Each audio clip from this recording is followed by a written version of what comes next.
Hola, ¿qué tal? Bienvenidos a un nuevo episodio de nuestro proyecto de educación médica continua. El día de hoy me complace presentar a la doctora Dania Montserrat Gálvez Acosta, quien es una residente bastante entusiasta allá en Guadalajara. Ella es residente de cuarto año de ginecología y obstetricia en el nuevo Hospital Civil de Guadalajara, doctor Juan I. Menchaca, de Secretaría de Salud. Ella es egresada de la Universidad de Guadalajara en el Centro Universitario de Ciencias de la Salud. Ella igual es perteneciente al grupo del Colegio Americano, es Junior Fellow y ha realizado diplomados en colposcopía y patología vulvovaginal, así como en climaterio y menopausia. Ella viene representando a la región 5, nos va a presentar el tema de enfermedad pélvica inflamatoria. Dania, muchas gracias por aceptar la invitación y te cedo el micrófono. Hola, ¿qué tal?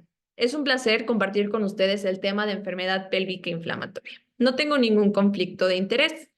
El contenido de la presentación es hablar de la microbiota vaginal, patogénesis involucrada en la enfermedad pélvica inflamatoria, así como los microorganismos, los factores de riesgo, la clínica, el manejo, las complicaciones y por último dar unos puntos claves. La enfermedad pélvica inflamatoria es una infección que se caracteriza por ser polimicrobiana, secundario al ascenso de bacterias provenientes del tracto genital inferior al tracto genital superior, provocando afección a nivel del útero, de los ovarios, oviductos, provocando endometritis, salpingitis, oforitis, absceso tubováricos y peritonitis pélvica. Y aunque parezca fácil hacer su diagnóstico, realmente no es sencillo porque muchos episodios pueden cursar asintomáticos o puede haber una clínica que va a ser inespecífica. De acuerdo con la CDC, anualmente 1 millón de mujeres son diagnosticadas con enfermedad pélvica inflamatoria. 2.5 millones de mujeres han padecido al menos un episodio de enfermedad pélvica inflamatoria. Desgraciadamente en México no contamos con estudios donde nos diga su incidencia y su prevalencia. Sin embargo, se considera un problema de salud pública debido a los costos que esta genera. ¿Por qué? Porque algunas pacientes van a requerir hospitalización o inclusive manejo quirúrgico. Cuando se habla del microbioma vaginal, podemos decir que es un microambiente que va a ser dinámico. ¿Por qué? Porque este puede responder a diferentes factores, ya sea la edad, el embarazo, el estado nutricional de la mujer, el ciclo menstrual, las hormonas. En la microbiota vaginal vamos a tener cientos de bacterias, pero predominantemente va a estar la bacteria que se llama Lactobacillus, de las cuales incluyen Lactobacillus inner, Crispatus, Jenseni y Gasseri. La microbiota vaginal va a trabajar de forma simbiótica y va a proteger contra la colonización e infección mediante la producción de ácido láctico y subproductos antimicrobianos. Cuando los títulos de las bacterias, llamadas lactobacillus, disminuyen, la mujer va a ser más susceptible a contraer infecciones de transmisión sexual, vaginosis bacteriana y candidiasis. Los factores que pueden influir en el estado del microbioma es el grupo étnico y la cultura, debido a las prácticas de higiene y al estado nutricional. Se ha visto que la deficiencia de vitamina E, la deficiencia de vitamina C, A, folato y calcio pueden aumentar el riesgo de vaginosis bacteriana. Así también, la ingesta de carbohidratos puede fomentar el crecimiento de lactobacillus. Por otra parte, la edad es un factor que también puede influir. El pH vaginal durante la pubertad va a conducir a una hiperplasia del epitelio en la mucosa vaginal, así aumentando el glucógeno vaginal, provocando un ambiente rico en lactobacillus. Las mujeres que se encuentran cercanas a la menopausia o en la menopausia van a presentar una disminución de estrógenos, a su vez una atrofia vaginal y per se una disminución o un ambiente empobrecido por lactobacillus. Es muy importante mencionar que hasta un 80% de la protección va a estar dada por el ácido láctico que va a ser producido por los lactobacillus y un 20% va a estar dado por las células epiteliales que se encuentran en las vaginas. ¿Cómo va a actuar el ácido láctico? El ácido láctico va a reducir la producción de citocinas y quimiosinas inflamatorias y va a aumentar la producción de citocinas inflamatorias como es la interleucina 1RA. Va a mantener un pH vaginal menor o igual a 4.5 va a eliminar células que ya están infectadas por virus, por bacterias, por protozoarios. Va a fomentar la producción de bacteriocinas y biosurfactantes que a su vez van a prevenir la colonización de patógenos. También va a fomentar la producción de adhesinas y biopelículas que van a competir contra patógenos que se adhieren al epitelio vaginal y va a activar la regulación de proteínas de unión, mejorando así la integridad del epitelio vaginal. Cuando hay una pérdida de esta barrera protectora, podemos decir que nos encontramos en un estado de disbiosis vaginal. Cuando nuestra barrera está íntegra, nos encontramos en un estado de eubiosis y es tal como vemos en este esquema, en donde únicamente quiero mencionar o quiero que se observe cómo es que el ácido láctico, los lactobacillus y tanto el epitelio vaginal protegen contra la infección por bacterias, virus o protozoarios. Es muy importante también mencionar que las prácticas de higiene femenina, como son las duchas vaginales, las cuales consisten en irrigar productos o introducir productos directamente sobre la vagina, se han asociado a padecer vaginosis bacteriana o enfermedad pélvica inflamatoria.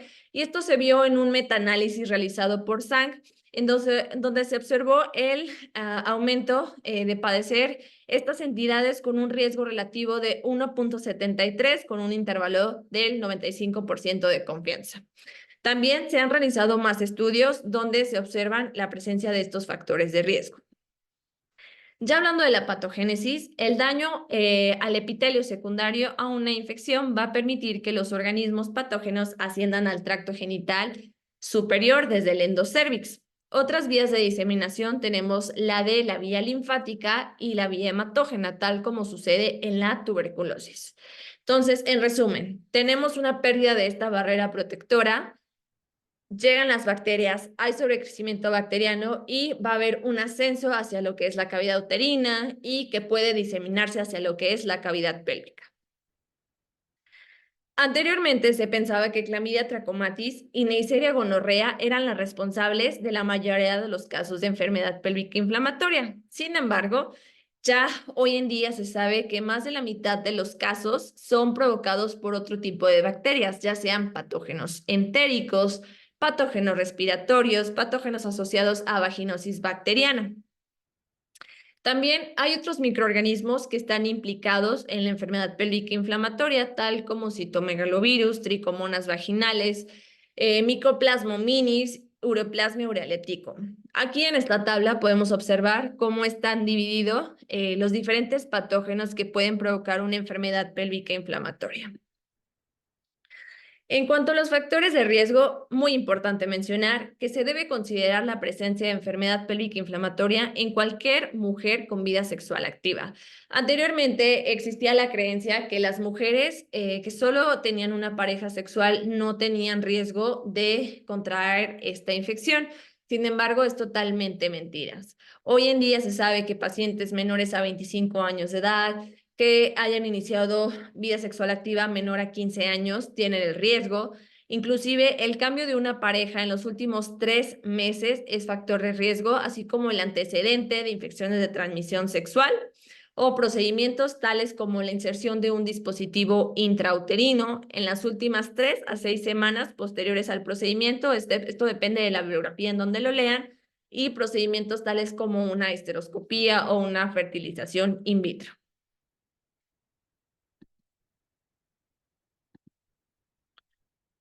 Como anteriormente mencioné, la sintomatología de esta entidad va a ser inespecífica o inclusive puede ser asintomática. El retraso al diagnóstico de esta entidad va a conllevar a consecuencias a corto y a largo plazo. El diagnóstico mediante la clínica de una episintomática va a tener un valor predictivo positivo de un 65 a un 90% de salpingitis. Sin embargo, independientemente del valor predictivo, del hallazgo físico, laboratorial, nada es tan sensible y tan específico para el diagnóstico de una enfermedad pélvica inflamatoria. Está indicado siempre iniciar tratamiento empírico en aquella mujer que es sexualmente activa o en aquellas que tienen factores de riesgo asociados a dolor pélvico, ya sea de forma generalizada o localizada en lo que es el hipogastrio, que no se justifique por otra causa de enfermedad o si presenta uno de los siguientes criterios que tenemos aquí. Por ejemplo, dolor a la movilidad cervical, sensibilidad uterina o sensibilidad en los anexos. Existen otras herramientas o criterios más específicos para hacer el diagnóstico de enfermedad pélvica inflamatoria, como lo es la biopsia endometrial, que nos va a dar un resultado histopatológico para endometritis y únicamente está justificado realizar este procedimiento cuando en la laparoscopía nosotros no observamos absolutamente nada. Nos podemos apoyar, claro, del ultrasonido o la resonancia magnética. Creo más fácil un ultrasonido transvaginal, en donde vamos a observar la presencia de las trompas de falopio engrosadas, y esto va a ser secundario al edema y al líquido libre que se tiene presente. Inclusive en el Doppler vamos a ver lo que es hiperemia tubárica.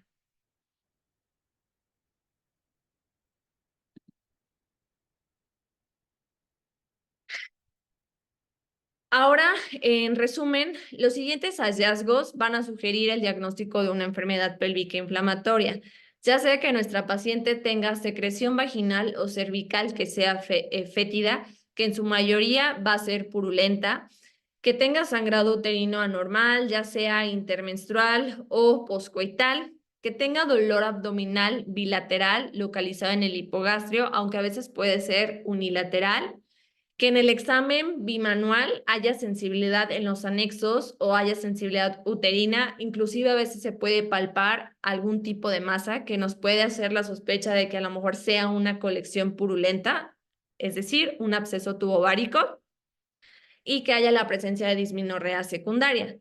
Es muy importante también que para aumentar la especificidad y la sensibilidad a nuestros criterios clínicos nos podemos apoyar de estudios de laboratorio.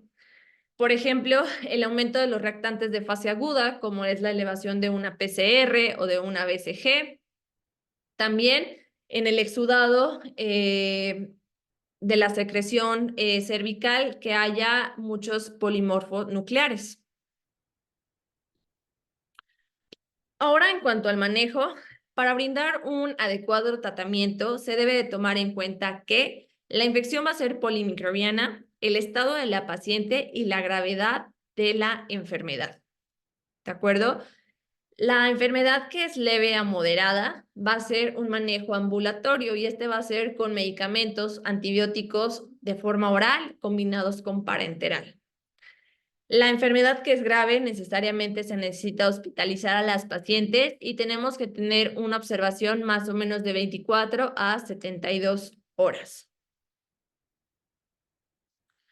Pero ¿cuándo es cuando vamos a hospitalizar a nuestras pacientes? Cuando haya la presencia de un absceso tubovárico, cuando la paciente esté embarazada, cuando haya enfermedad grave, ya sea que presente fiebre mayor a 38.5 grados de forma oral tomada, que la paciente sea intolerante al manejo oral con antibiótico-terapia, que presenten náuseas, vómitos, que no haya respuesta al tratamiento oral en aquellas que se les dio tratamiento ambulatorio y que no se descarte alguna urgencia quirúrgica.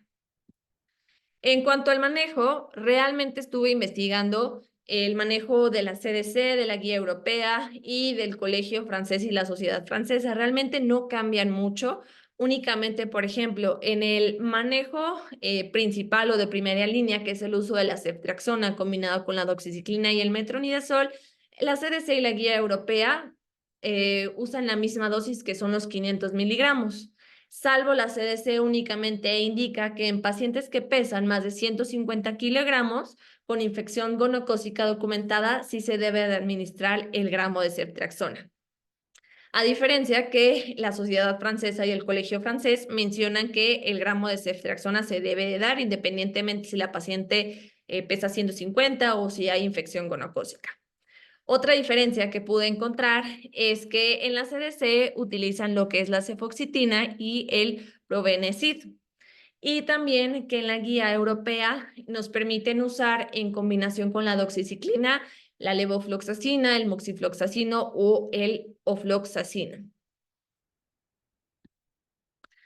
Para el manejo hospitalario, realmente son los mismos medicamentos y las mismas dosis. Es el uso de la ceftriaxona 1 gramo cada 24 horas, la doxiciclina 100 miligramos cada 12 horas y el metronidazol 500 cada 12 horas. Tanto el metronidazol como la doxiciclina pueden ser intravenosa o vía oral, dependiendo de la disponibilidad que nosotros encontremos en nuestro medio hospitalario.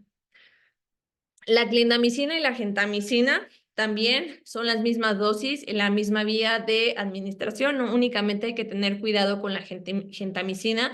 Hay que tener un estricto monitoreo renal de nuestra paciente. Y por último, la CDC nos permite utilizar ampicilina con sulbactam y en combinación con doxiciclina.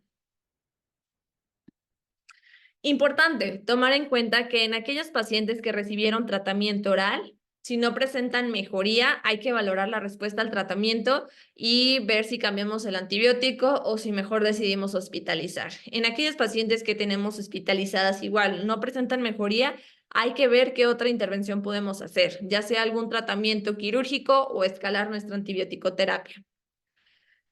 Hay que abstenerse de tener relaciones sexuales para aquellas pacientes que tuvieron manejo ambulatorio y en aquellas que están hospitalizadas que van a seguir continuando su tratamiento antibiótico por esos 14 días. Hay que brindar tratamiento a la pareja sexual, muy importante. Hay que hacer pruebas de detección para VIH, para sífilis, para gonorrea, para clamidia. Y en aquellos pacientes en donde se detectó gonorrea y clamidia, hay que hacer un seguimiento de detección posterior a los 3 meses de haber dado la antibioticoterapia. En cuanto a las complicaciones, el absceso tubovárico y la peritonitis pélvica son una de las principales complicaciones. De hecho, en pacientes con virus de inmunodeficiencia humana, la presentación clínica de lo que es la enfermedad pélvica inflamatoria suele ser más grave. Sin embargo, tienen muy buena respuesta con los antibióticos y estos pacientes tienen más riesgo de desarrollar un absceso tubovárico o una peritonitis pélvica. En cuanto al embarazo ectópico, se informa que su incidencia posterior a un episodio de enfermedad pélvica inflamatoria es del 0,6 al 2%. En cuanto a los casos de infertilidad, esto va a depender del daño tubárico que se genere. Aunque todas las pacientes respondan muy bien al tratamiento, va a depender de ese daño, ¿sí? Y ese daño va a ser observado mediante la laparoscopía, llegando hasta un 30% en mujeres con daño a trompas de falopio grave. Y el riesgo de infertilidad tubárica va a aumentar con los casos de una EPI recurrente. Por ejemplo, la presencia de 3 episodios o más se relaciona con más del 50% de disfunción tubárica en las mujeres. Otra complicación poco frecuente, pero que puede aparecer es la perihepatitis o es el síndrome de Fitz-Hugh-Curtis, que es más que nada resultado de una diseminación intraperitoneal desde la cavidad pélvica, que va a provocar pues inflamación de lo que es la cápsula hepática y se puede confundir con padecimientos, como es una colecistitis aguda, un cólico biliar, una colangitis, incluso un absceso hepático o una neumonía. Las manifestaciones va a ser dolor en el hipocondrio derecho, fiebre, náuseas, vómito, síntomas gastrointestinales. Inclusive, como este padecimiento conlleva la formación de adherencias, algunas pacientes se pueden presentar con clínica de obstrucción intestinal. El manejo va a ser igual, el mismo indicado para la enfermedad pélvica inflamatoria.